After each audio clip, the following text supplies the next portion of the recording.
नमस्ते बच्चों। आपके हाफ ईयरली एग्ज़ामिनेशंस जो हैं वो चल रहे हैं और उम्मीद है कि आप सभी का सारा पेपर बहुत अच्छा जा रहा होगा। अब आप हैबिचुएटेड भी हो गए हैं, तो अब आपको टाइप करके आंसर देने में भी कोई परेशानी नहीं होनी चाहिए। नेक्स्ट आपका एग्ज़ाम सोशल साइंस का है, इसलिए आज मैं ये वीडियो बना रही हूँ ताकि आप लोग एक बार खूब अच्छे से सारे चैप्टर्स का रिवीजन कर लें। आज हम लोग कुछ इम्पॉर्टेंट क्वेश्चंस को देखेंगे कि कौन कौन से क्वेश्चंस इम्पॉर्टेंट हैं, आंसर हमें किस तरह से करना है। सबसे पहले मैं ये बता दूं, जैसा कि हर सब्जेक्ट में आप देख ही रहे होंगे कि आपका 10 नंबर जो है वो 10 नंबर के 10 मल्टीपल चॉइस क्वेश्चंस होते हैं। मल्टीपल चॉइस मतलब टिक द करेक्ट ऑप्शन, जैसा कि हमारे बुक्स में है। बुक के हर चैप्टर में देखिए, जैसे ये फर्स्ट चैप्टर का है, हर चैप्टर में है टिक द करेक्ट ऑप्शन। यही tick the correct option examination में मल्टीपल चॉइस है। इसका मतलब आपको एक से ज़्यादा चॉइस मिल रहा है और उसमें आंसर एक सही है। तो इसमें तो आपको कुछ नहीं करना है, आपको सिर्फ जो सही आंसर, क्वेश्चन को ध्यान से पढ़े, जो सही आंसर है उसको आप सिर्फ टिक कर दें, ब्लू हो जाएगा वो। उसके बाद 10 करने के बाद आगे बढ़े। नेक्स्ट क्वेश्चन होगा आपका 2 मार्क्स का। हर क्वेश्चन में जो 2 मार्क्स के क्वेश्चंस होंगे उसमें आपको ऑप्शन रहेगा कि आप फाइल अपलोड कर सकते हैं, बट आप फाइल अपलोड नहीं करेंगे। हर संभव कोशिश करेंगे कि आप 5 मार्क्स का भी जो क्वेश्चन है उसमें फ़ाइल अपलोड करने की नौबत नहीं आए। फ़ाइल अपलोड करने में थोड़ी परेशानी हो सकती है, फ़ोटो क्लियर नहीं हो सकता है, अपलोड करने में परेशानी होगी अगर नेट का प्रॉब्लम होगा। इसलिए आपके पास 2 घंटे का समय होता है, मैक्सिमम आप आधे घंटे से 1 घंटे का आंसर होता है लिखने में। तो आप टाइप अगर आप बहुत स्लो भी करते हैं तो आप इजीली कर सकते हैं। इसलिए मेरा एडवाइस है कि आप आंसर को टाइप करके ही करेंगे, ठीक है। तो अगर सबसे पहले हम लोग बात करें मल्टीपल चॉइस की, तो हर चैप्टर का जो टिक द करेक्ट ऑप्शन है इसको आप लोग ज़रूर देख लेंगे। टिक द करेक्ट ऑप्शन है और 3 ऑप्शंस हैं। बाकी सब्जेक्ट्स में आपके 4 ऑप्शंस आए होंगे, लेकिन सोशल साइंस में आपके पास 3 ही ऑप्शन होंगे और उसमें से कोई भी एक करेक्ट होगा। बट तीनों ऑप्शन को पढ़ के ही आंसर देंगे आप, ठीक है। बहुत सारे जो क्वेश्चंस होते हैं जिसमें ऑप्शन 2 होता है और तीसरा बोथ सही होता है, मतलब आपको पहला आंसर ही सही लगा, आपने टिक कर दिया, लेकिन दूसरा भी सही होता है। फिर वहाँ पे हम ऑप्शन देखते हैं सी होता है बोथ, तो आपको तीनों ऑप्शंस को पढ़ने के बाद ही आंसर करना है, ठीक है।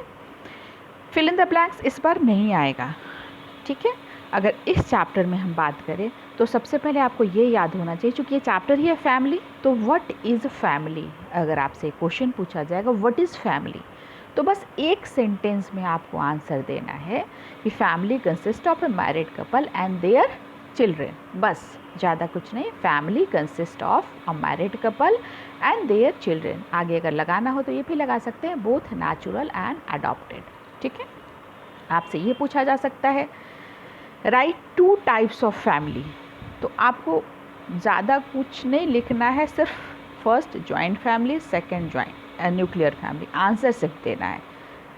कोई भी ऊपर हेडिंग नहीं देनी है, कुछ नहीं देनी। Number 1 joint family, number 2 nuclear family, ऐसा करके आपको आंसर देना है। टाइप करके ही आप आंसर लिखेंगे, ये पूरी तरह से आप ध्यान रखेंगे। अब है मैप वर्क, तो मैप वर्क आपके इस एग्ज़ाम में मैप वर्क नहीं आएगा, लेकिन चूँकि मैप हम लोग पढ़ रहे हैं तो इससे रिलेटेड आपको निश्चित रूप से आएगा states and Capitals. States and Capitals से 5 नंबर के क्वेश्चन होते हैं 80 मार्क्स में, तो इसमें कम से कम 2 या 3 नंबर के आपके स्टेट्स एंड कैपिटल्स होंगे। स्टेट का नाम दिया होगा तो आपको कैपिटल का नाम उसका लिखना है, या तो फिर मल्टीपल चॉइस में हो सकता है या फिर 2 मार्क्स के क्वेश्चन में हो सकता है, जैसा आपके लास्ट एग्जाम में भी आया था सोशल साइंस में। तो आप सारे स्टेट्स का कैपिटल याद कर लेंगे। यहाँ से देख के पेज नंबर 7 में आपको स्टेट एंड कैपिटल दिया हुआ है, यहाँ से आप देख के स्टेट एंड कैपिटल याद कर लेंगे, ठीक है। इसके बाद हम लोग आगे बढ़ते हैं।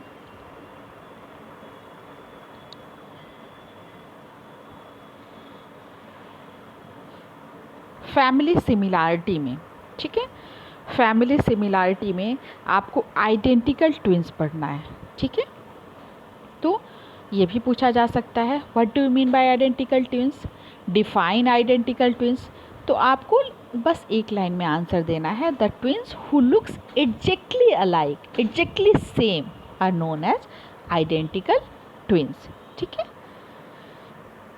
इसके बाद आता है सुनीता विलियम के बारे में आपको जानकारी होनी चाहिए। सुनीता विलियम जो है कहाँ रहती थी, उसकी फैमिली जो है वो कहाँ रहती थी, ये जानकारी आपको होनी चाहिए, है ना। उनके जो रिलेटिव्स हैं वो कहाँ रहते हैं, गुजरात में रहते हैं। सुनीता विलियम और उनकी फैमिली कहाँ रहती है, यूनाइटेड स्टेट्स में रहती।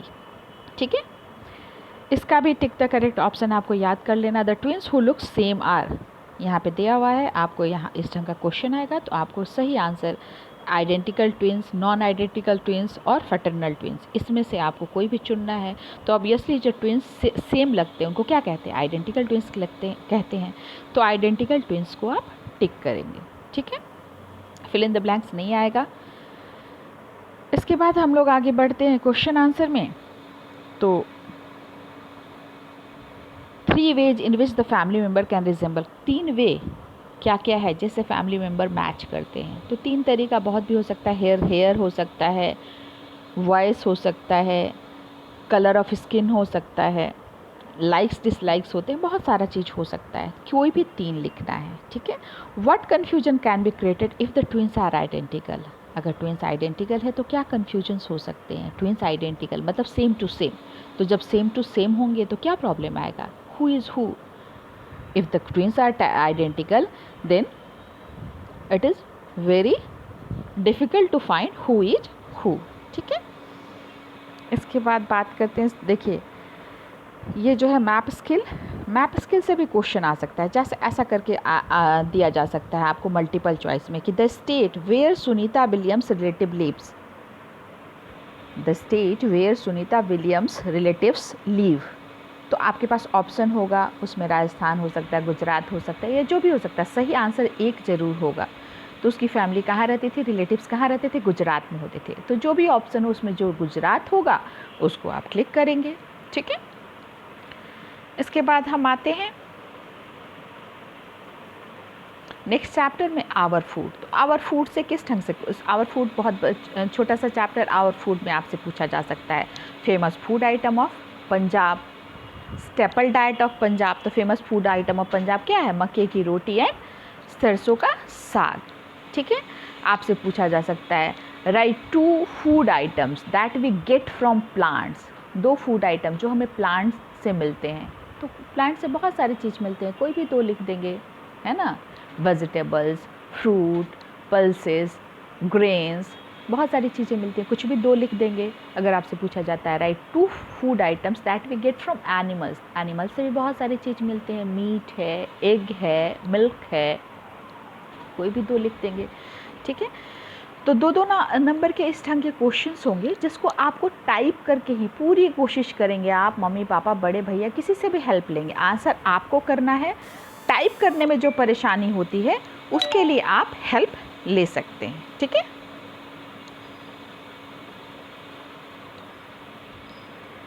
इसके बाद आगे बढ़ते हैं हम लोग।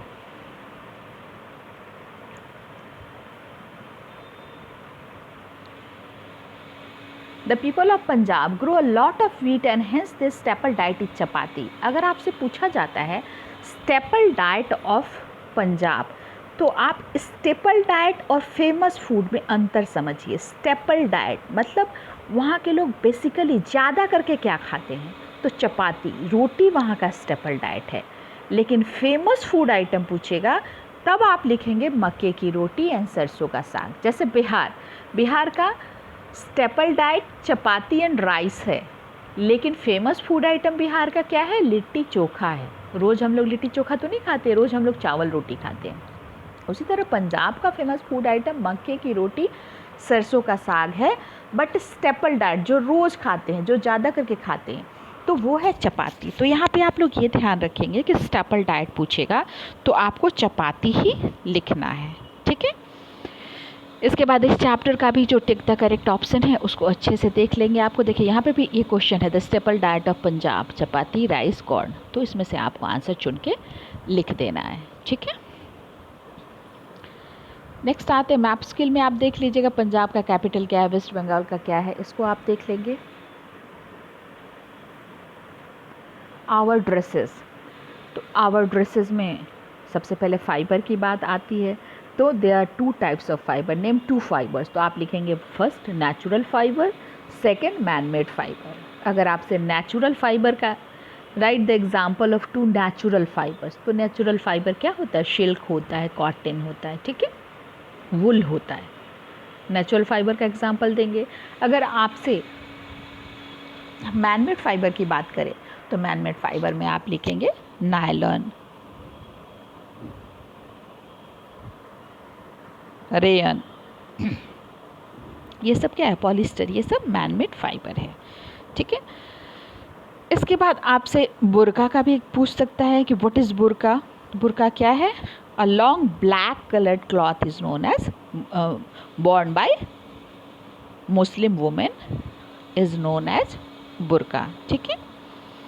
इसके बाद आगे आते हैं तो इसमें भी आपको टिक द करेक्ट ऑप्शन, इसका ज़रूर देख लेंगे। हर चैप्टर में 4 टिक द करेक्ट ऑप्शन है और 10 टिक द करेक्ट ऑप्शन आपके आने वाले हैं। मतलब 8 चैप्टर से अगर 4 each, it means 32 tick the correct options आप याद करते हैं तो 10 आंसर आपका बिल्कुल सही होगा। 10 जो मल्टीपल चॉइस आंसर्स हैं वो आपके टोटली सही होंगे, ठीक है। इस चीज़ को आप लोग ध्यान में रखिए कि इसको हमको हर हाल में कर लेना है, ठीक है। फिर यहाँ पे मैप स्किल है। मैप स्किल में आपको सारे का मैंने पहले ही कह दिया था कि आपको सबका कैपिटल याद रखना है, ठीक है। इसके बाद है अर्ली मैन। तो अर्ली मैन में आपसे पूछा जा सकता है most useful tool, the biggest discovery. तो बिगेस्ट डिस्कवरी क्या था, फायर। मोस्ट यूज़फुल टूल, बहुत बच्चे कह देते हैं most useful tool stone. Stone तो टूल था ही, स्टोन से ही टूल बनते थे, लेकिन वो स्टोन टूल में सबसे ज़्यादा यूज़फुल क्या था, तो सबसे ज़्यादा यूज़फुल था स्पीयर। क्या था, स्पीयर था, ठीक है। इसका भी टिक द करेक्ट ऑप्शन आप लोग याद कर लेंगे अच्छे से। इसमें एक बहुत इंपॉर्टेंट क्वेश्चन है जो आप ज़रूर याद करेंगे, why were early settlements made close to rivers. Early settlement जो है वो नदी के किनारे ही क्यों बनाया गया, नदियों के किनारे ही क्यों बनाया गया। जब लोग सेटल लाइफ बिताने लगे तो लोगों ने अपना हट बनाना शुरू किया, तो उन्होंने नदियों के किनारे ही क्यों बनाना शुरू किया। तो ऑब्वियसली जब सेटल लाइफ बिताना शुरू किया, उन्होंने खेती करनी शुरू की, तो खेतों में पानी डालना था। तो आज के ज़माने जैसा पंपिंग सेट, बोरिंग वगैरह तो था नहीं, नदी से लेके पानी डालते थे वो लोग, इसलिए नदी के और ज़मीन की कोई कमी थी नहीं, तो नदियों के किनारे ही घर बना के वो लोग रह गए। और इसीलिए हमारा जितना भी अर्ली सेटलमेंट मिला वो सारा नदियों के ही किनारे मिला, क्योंकि लोगों को पानी की आवश्यकता होती थी, पीने के लिए, खाना बनाने के लिए, पौधे में डालने के लिए, ट्रांसपोर्टेशन के लिए, मतलब एक जगह से दूसरी जगह जाने के लिए, ठीक है। फिर यहाँ पे देखिए ये जो something to do page number 37 है, इसको भी खूब अच्छे से आप लोग याद कर लीजिएगा।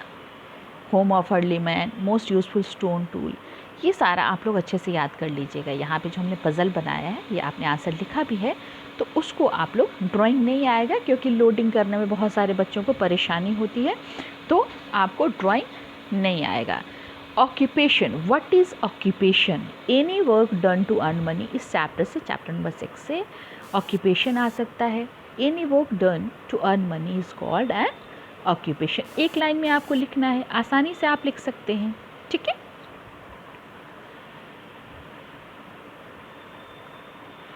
इसके बाद आपको यहाँ पे है मेडिकल टूरिज्म। मेडिकल टूरिज्म किसे कहते हैं, तो जब हम ट्रीटमेंट के लिए एक जगह से दूसरी जगह जाते हैं, when we go for medical treatment, this is known as medical tourism.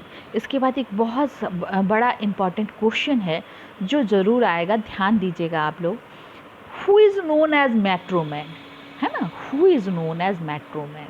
Metro man के नेम से किसको जाना जाता है, ये स्टोरी हमने बताई थी आपको, इलाटुवल्पिल श्रीधरन। अब इतना बड़ा नाम, आप छोटे छोटे बच्चे हैं, आपके लिए याद करना इतना बड़ा नाम थोड़ा मुश्किल होगा, तो आप ई श्रीधरन कम से कम ज़रूर लिखेंगे कि E Sreedharan is known as the metro man. क्या लिखेंगे, E Sreedharan is known as the metro man. ठीक है, नेम आपको बताना होगा, सिर्फ श्रीधरन नहीं लिखेंगे, ई लिख देंगे कैपिटल, डॉट देके Sreedharan is known as the metroman, ये ज़रूर लिखेंगे आप लोग इस ढंग से answer.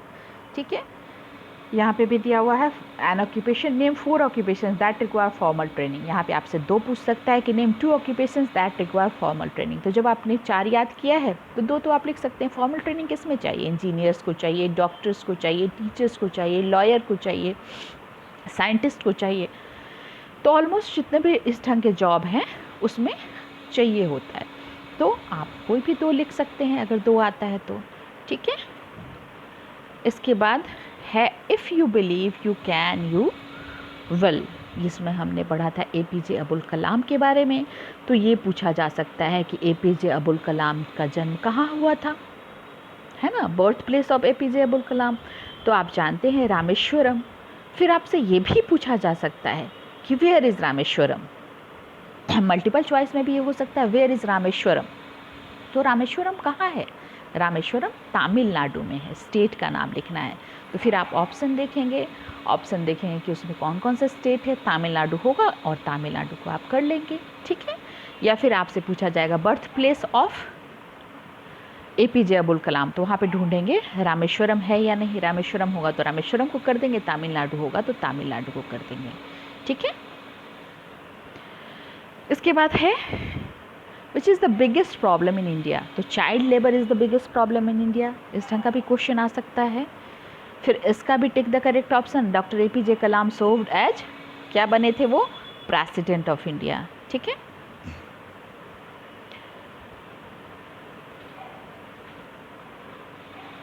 What problems are created if the size of family is large.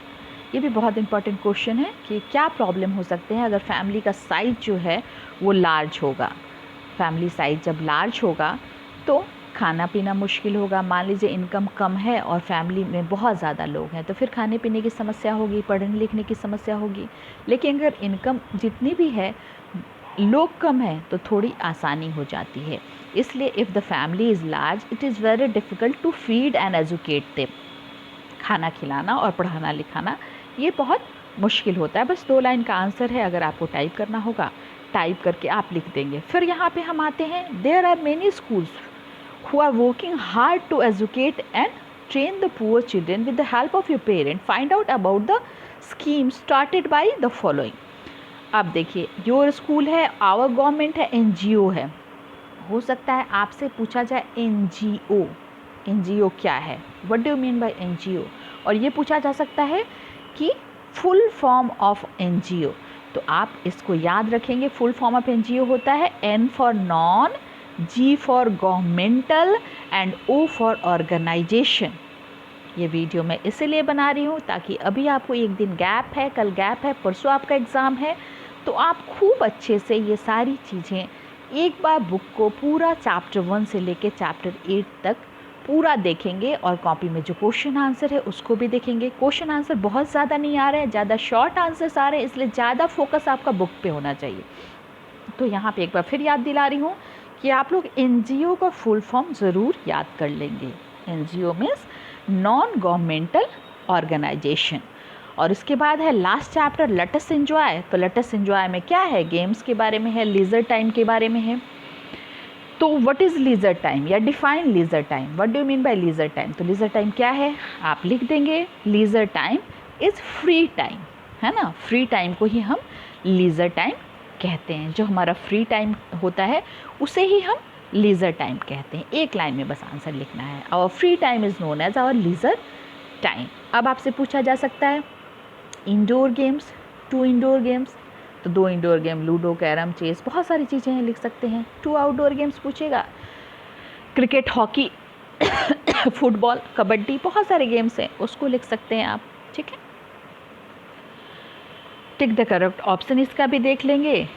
और फिर यहाँ पे LEISURE से हो सकता है आपसे L से 2 वर्ड्स लिखने दे दिए जाए, तो ये तो आपके लिए और इजी हो जाएगा। Benefits of leisure time activities, क्या फ़ायदे हैं? तो ये हमें फिट रखता है, हमें फ्रेश ऑक्सीजन देता है, है ना। तो ये सारी चीज़ें हो सकती हैं। अभी हम लोग बहुत शॉर्टकट में एक बार चैप्टर 1 से लेके चैप्टर 8 मैंने आपको इसलिए दिखाया कि आपको ये भी पता चल जाए कि हमारा पोर्शन क्या है, हमें क्या करना है। ये सारी चीज़ें देखिए यहाँ पे दे रहा है what is your favourite game क्या है, आप बता सकते हैं। ठीक है, what type of music do you like, किस टाइप का म्यूज़िक आप पसंद करते हैं। बस चैप्टर 8 तक ही है आपका, इससे आगे नहीं है। तो एक बार सारे चैप्टर्स, मैं फिर से बोल रही हूँ, सारे चैप्टर्स आप देखेंगे। दूसरी जो सबसे इम्पॉर्टेंट बात है, अच्छे से सबमिट करेंगे। सबमिट करने से पहले कभी भी बैक नहीं होंगे, ताकि आपका जो प्रोग्रेस है वो ख़त्म ना हो जाए। इसलिए आपको बैक नहीं होना है, बैठ के आराम से सारा क्वेश्चन टाइप करना है, और टाइप करने के बाद लास्ट में सबमिट दबाना है। एक बार जब सबमिट होता है, सक्सेसफुली सबमिट हो जाता है, तो दोबारा आपको क्वेश्चन को नहीं खोलना है, ये ध्यान में रखना है। और अपना एडमिशन नंबर बहुत ध्यान से आपको लिखना है। ठीक है बेटा, आज के लिए इतना ही। Okay bye, all the best for examination.